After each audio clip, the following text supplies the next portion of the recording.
Welcome back to the series where I show you what I would do to go from this to this again if I were starting over on day one. Today we're going to talk about, I'm listening, how to actually stay in a deficit. Breakfast check. So we have eggs, egg whites, bacon, and ketchup because I like putting ketchup on my eggs. Don't argue in the comments. Thank you. If you watch the first part, this is going to make a lot of sense to you, but you don't want to be in too deep of a deficit.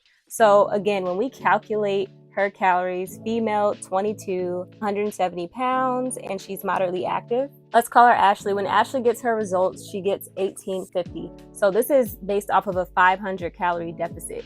You don't have to go in that deep of a deficit. If she was to subtract 300 instead of 500, she would get 2050, which is gonna allow her a lot more wiggle room to not be in so steep of a deficit. 1 pound of fat contains 3,500 calories. So cutting your calorie intake by 500 calories per day on average should allow you to lose 1 pound per week.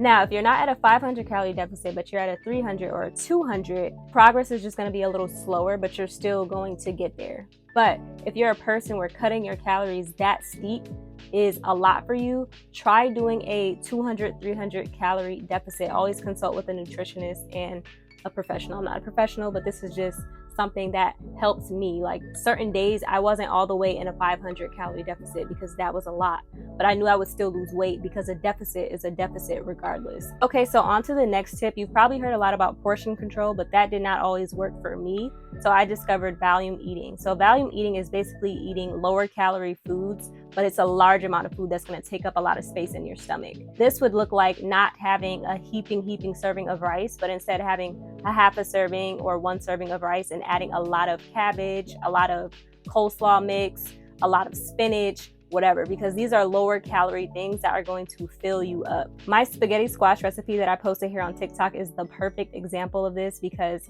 you're getting so many of the spaghetti noodles, obviously for way lower amount of calories than you would if you were having actual spaghetti. Another tip that I have is to not focus so much on the scales. I got on the scale like for the first time towards the beginning of my journey. It wasn't even day one. My nutritionist recommended me to go get an in-body scan, which of course is going to tell you your weight, your body fat analysis, all of that.